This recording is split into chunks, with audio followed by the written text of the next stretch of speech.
Bismillahirrahmanirrahim.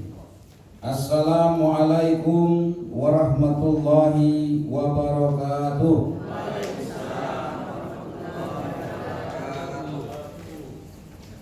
Mentari pagi telah menyala. Tanamkan semangat di dalam dada. Awali kerja dengan berdoa agar profesi ASN menjadi mulia. Alhamdulillah, Allahumma sholli ala sayyidina Muhammad wa ala ali sayyidina Muhammad. Salam sejahtera untuk kita semua. Pak Sega, Pak Kepala Dinas, Pemateri, Ustadz Said Kamiyami, juga dihadir kepala-kepala OPD semuanya, para eselon 3 mewakili seluruh OPD juga hadir semuanya, saya hormati. Bapak Ibu hadirin sekalian yang berbahagia, pelatihan hari ini menjadi sangat penting karena bicara mengenai karakter ASN. Bapak Ibu sekalian, kita ingin seperti dulu, terkenal dengan kepamongannya, terkenal dengan guyupnya. Bapak Ibu sekalian, secara umum banyak orang menilai bahwasanya dunia swasta yang sekarang jauh lebih baik. Sekolah swasta sekarang jauh lebih baik. Pekerja swasta seakan-akan hari ini penilaian orang jauh lebih baik, karakternya, hasilnya. Maka bisa kita lihat misalkan banyak sekolah-sekolah swasta yang sekarang menjadi rebutan. Bahkan ketika harganya begitu biayanya mahal, orang nggak masalah. Dulu berbeda. Kalau kita masuk sekolah swasta itu dianggap zaman dulu itu tidak sebangga ketika kita diterima di negeri. Ketika kita sudah SMA, maka pertama kali yang dicari orang ketika itu adalah sekolah kuliah di universitas negeri.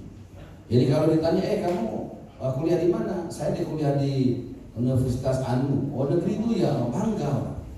Begitu. Setelah tidak tertampung baru orang kemudian cari kampus-kampus swasta. Begitu pun sekolah SMA, SMP, SD, begitu juga. Bapak Ibu sekalian, lalu apa masalahnya?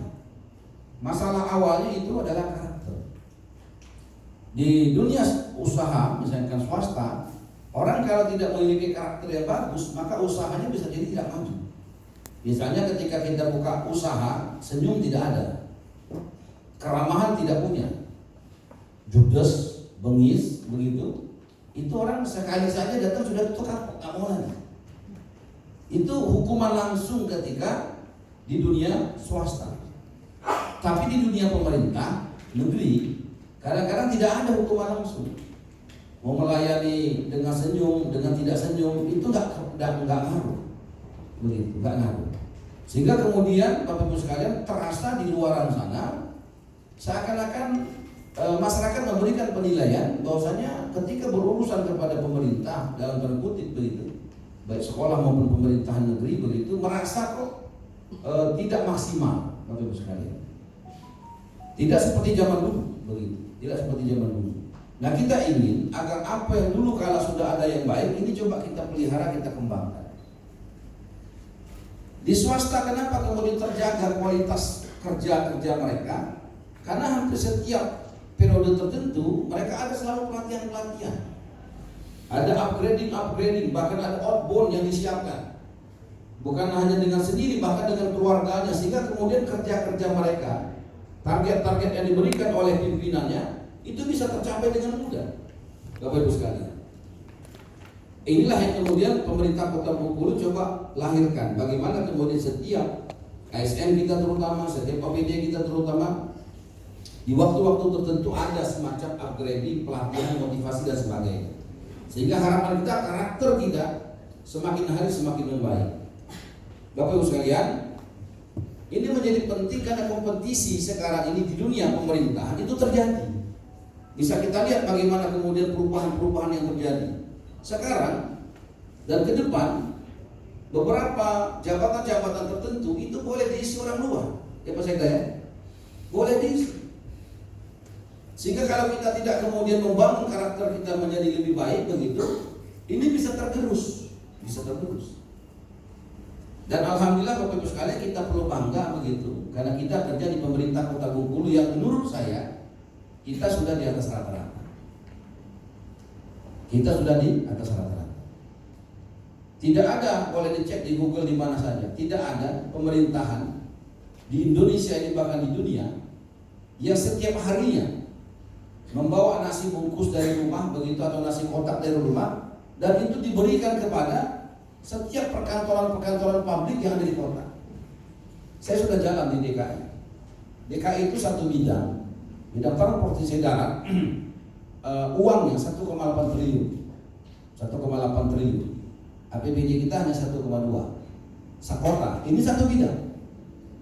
Satu bidang transportasi darat, anggarannya 1,8 triliun. Tapi kalau kita datang ke kantor camat mereka, kita sebagai warga ngurus satu urusan di kantor camat atau di kantor lurah atau di puskesmas atau di rumah sakit di DKI, jangan pernah berharap kita akan mendapatkan namanya nasi bungkus nasi kotak terenak dunia. Tidak akan ada. Betul betul. Tapi kalau kita datang ke Kota Bengkulu sebagai warga punya urusan ke Dukcapil misalnya, ngurus KKKTP, urusan yang pertama selesai, diberikan senyum, begitu orang bahagia, dan tidak boleh pulang sebelum menikmati nasi bungkus terenak di dunia. Bapak Ibu sekalian, kalau kita kalikan asumsi 20.000 saja nasi bungkus tadi dikalikan 5.000 bungkus yang setiap hari dikumpulkan kurang lebih itu sudah 30 miliar. Kekuatan yang bisa digalang dari sedekah nasi bungkus. Dan sedekah nasi bungkus itu Bapak Ibu sekalian ini karakter, membangun karakter. Kenapa rumah tangga kita cenderung tidak berkah?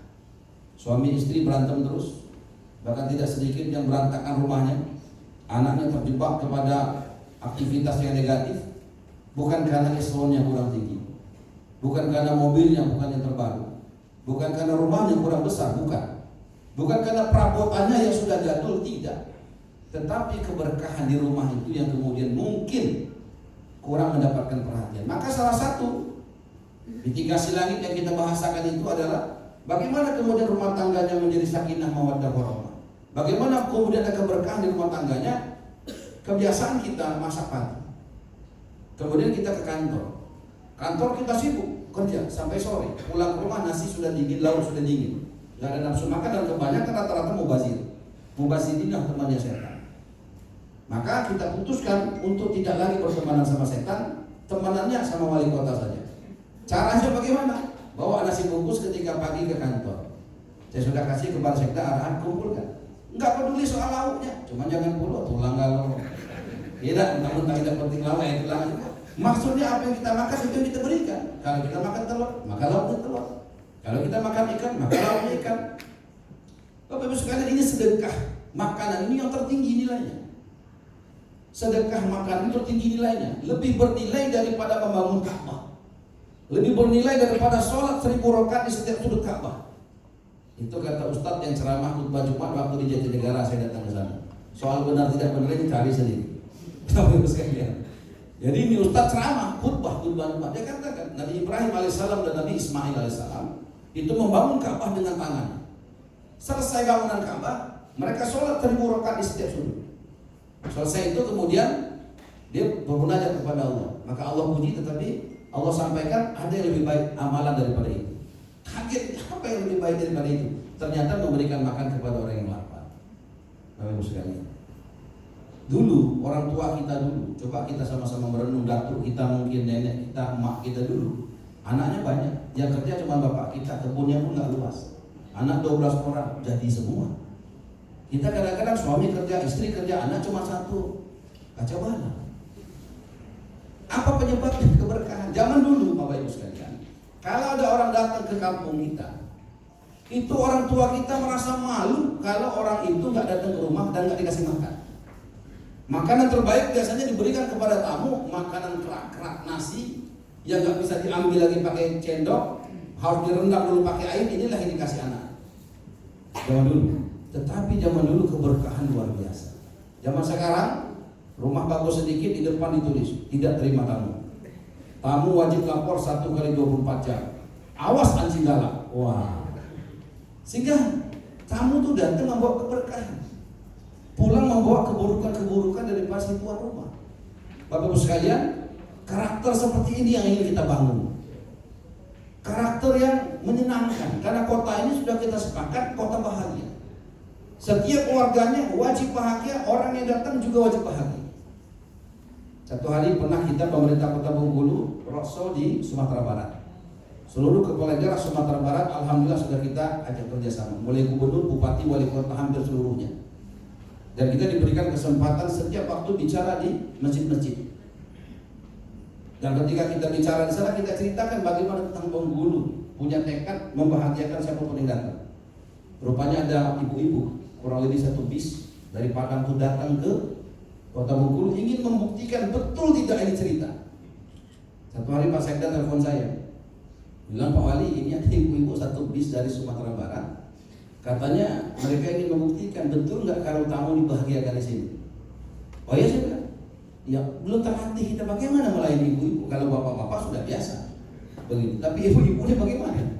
Maka alhamdulillah di alun-alun kita tuh ada 3 rumah, dan itu difasilitasi. Setelah itu diajak makan maksudnya di rumah mana, makan sederhana. Alhamdulillah pulang mereka bahagia semua. Sederhana Bapak sekali. Secara ekonomi mungkin kelihatan kita rugi, begitu. Kelihatan mungkin rugi tapi tidak Bapak sekali. Kita melihat Cianjur barusan ada musibah besar.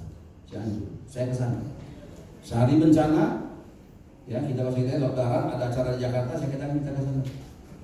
Yang datang ke sana ingin ketemu sama bupati sudah oke, tapi nggak bisa masuk. Pas jalan dari sisi kanan hancur jalan, longsor. Di sini juga gitu, nggak bisa. Akhirnya kita kemudian gerilya saja lah, begitu. Dan kita transfer dana 50 juta itu dari mitigasi langit sedekah 2.000 kita. Yang lain lagi mengumpulkan uang, pemerintah kota sudah sampai uangnya ke sana. Tanpa kita sungguh-sungguh nggak ada. Buat ini nggak ada, karena kita sudah ada. Kita tidak cari payung ketika hujan. Kita ini sedia payung sebelum hujan. Sedekah 2.000 itu Bapak Ibu sekalian sampai hari ini masih berjalan. Mungkin di antara kita berpikir, ngapa sih 2.000? Salah. 2.000 itu tidak membuat kita jadi miskin ketika kita sedekahkan, kita tidak membuat kita jadi kaya raya. Tetapi sedekah 2.000 ini Bapak Ibu sekalian, ketika dikumpulkan 100.000 orang, ini punya arti bagi Cianjur.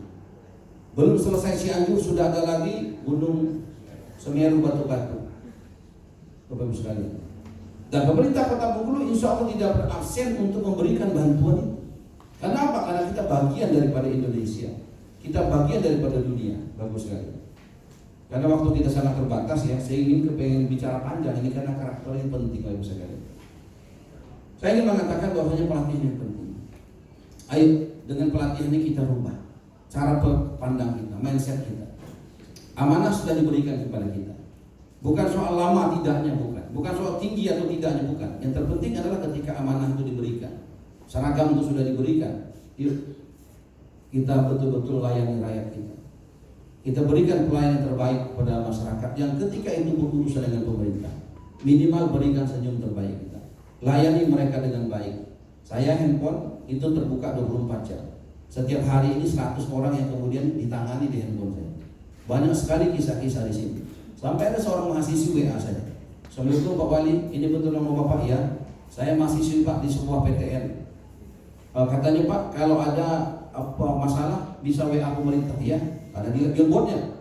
Masalahnya apa deh? Masalah saya Pak, saya kalau ke kampus suka naik angkot Pak, nggak punya motor. Bisa nggak Pak dibelikan saya motor baru untuk ke kampus? Tapi kan harus dijawab. Saya jawab pakai voice saya agar dia yakin ini wali kota. Terima kasih Dek, sedang sudah menghubungi untuk program motor baru bagi mahasiswi itu belum ada sekarang. Entah nggak tahu kalau tahun depan, tahun yang akan datang, doa aja. Apa kata dia? Terima kasih Pak, saya sudah direspon senang. Bapak Ibu sekalian, yang penting respon masyarakat. Jangan pernah kita tidak respon. Soal kita katakan nggak bisa, katakan memang nggak bisa. Cuma mengatakannya dengan menyenangkan, Bapak Ibu sekalian. Dan Bapak Ibu sekalian, kita ingin agar pemerintah Kota Bengkulu ini betul-betul melayani paripurna dengan masyarakat kita. Bahkan Rumah Sakit Kota Bengkulu, RSAD itu Bapak Ibu sekalian seringkali mendapat komplain segala macam dan kita terapi. Bagaimana kemudian memang yang datang itu adalah ibu kandung kita, ayah kandung kita, anak kandung kita, sehingga ketika mereka sebenarnya salah tapi merasa benar, maafkan saja. Maafkan saja. Bapak Ibu sekalian, ini mungkin yang perlu kami sampaikan sekali lagi. selamat yang melakukan pelatihan ini. Mudah-mudahan dengan pelatihan ini karakter kita akan menjadi lebih baik, dan saya ucapkan terima kasih. Saya bangga bisa bekerja sama dengan Bapak Ibu sekalian, karena tentu saja di awal saya katakan kalau melihat kinerja kita, karakter kita secara umum, kita insya Allah sudah yang terbaik. Tetapi jangan sampai kita masuk zona nyaman, kita ingin terus memperbaiki diri kita sehingga mudah-mudahan apa yang kita cita-citakan kita harapkan betul-betul bisa menjadi kenyataan. Inilah mungkin yang perlu kami sampaikan. Terima kasih untuk semuanya. Kami mohon pamit karena sudah ditunggu dengan Pak Kapolres. Bukan hari kita ada acara. Disilakan Pak Materi saja yang menyampaikan soal mitigasi langit dan sebagainya. Dan mudah-mudahan Bapak Ibu sekalian apa yang kita lakukan ini berguna bagi kita, bagi keluarga kita, bagi masyarakat tentunya. Dengan mengucapkan Bismillahirrahmanirrahim, maka acara pelatihan ini dengan resmi saya nyatakan dibuka. Dengan berbicara, Assalamualaikum warahmatullahi wabarakatuh. Demikianlah acara pembukaan pelatihan karakter teladan ASN di lingkungan pemerintah Kota Batu. Terima kasih. Wassalamualaikum warahmatullahi wabarakatuh. Selanjutnya, dua moderator.